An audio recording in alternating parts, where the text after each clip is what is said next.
All right, so you just watched the video of how we use exponential and logarithmic equations in real life. And I gave you a couple of formulas there. And so now the goal is so you know what the formulas are, you know what the letters mean. When do you use each formula and where do you plug it in? So it might be kind of hard to see, but if you hopefully can see up at the top there. So talking about you purchased an iPhone 7 for the real price of $12.18, which might be like, real? What? And iPhones aren't expensive. Well, again, usually most of you buy it with a phone carrier and they pay some cost for you. If you were to buy a real phone at a real price, it would be somewhere in the thousands of dollars. Anyway, so you buy it at the real price of $12.18 in 2016. Historically, new iPhones lose their value, 33% of the value after the initial sale. Okay, so write an exponential model for the value of the phone after 2016. So, again, we have the final amount, because we don't know what that is yet. The initial amount, we actually paid $1,218. Okay, and then there's the 1, because we're talking about the value of objects. So if we're talking about the value of a trading card, a cell phone, something like that, we're always going to use the model where it's the 1 minus r, or 1 plus r model is what we'll call it. Then there's the E model, which we'll talk about next. But anyway, the 1 plus r model is what we use. And the reason why I put minus is because it says it loses value, right? The new iPhone loses 33% of its value. So I'm going to write minus. Now, you might say, well, shouldn't I put minus 33?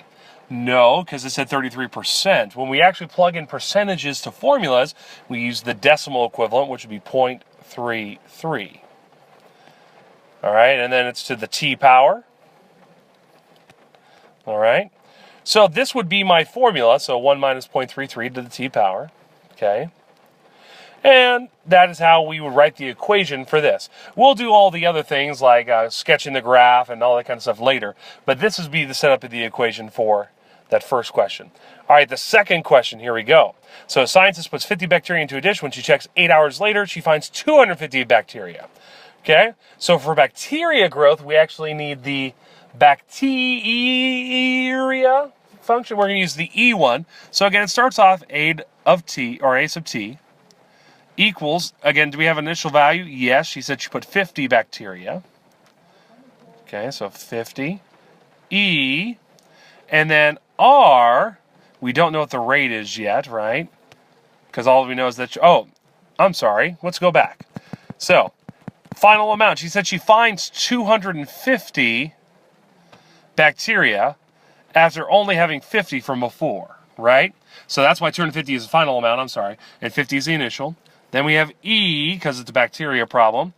R, it doesn't tell me what rate it grows at, but it does say T, or time, was 8 hours. So again, this is a weird one, because, again, we actually know what T is 8. All right, so the variable we need to solve for in this problem would be R, because I had all the other information there, okay? Okay, so let's do the next one here. The value of an investment of $24,000 is appreciating at a value. Appreciation means, in financial terms, it's growing. Okay, but we're talking about money. So, and it says compound continuously. So normally with money, we use that simple 1 plus r formula. But the exception is when it says compounds continuous E, we use the E function this time. Okay? So initial investment of $2,400, we don't have the final amount, so we'll write A of t, or A sub t. The initial amount we invested was $2,400. And then 1 plus, the reason why it's plus, because it's appreciating, meaning it's gaining value, at a rate of 6.25%. Don't put plus 6.25. You put plus 0.625, right? You move the decimal over 2 places.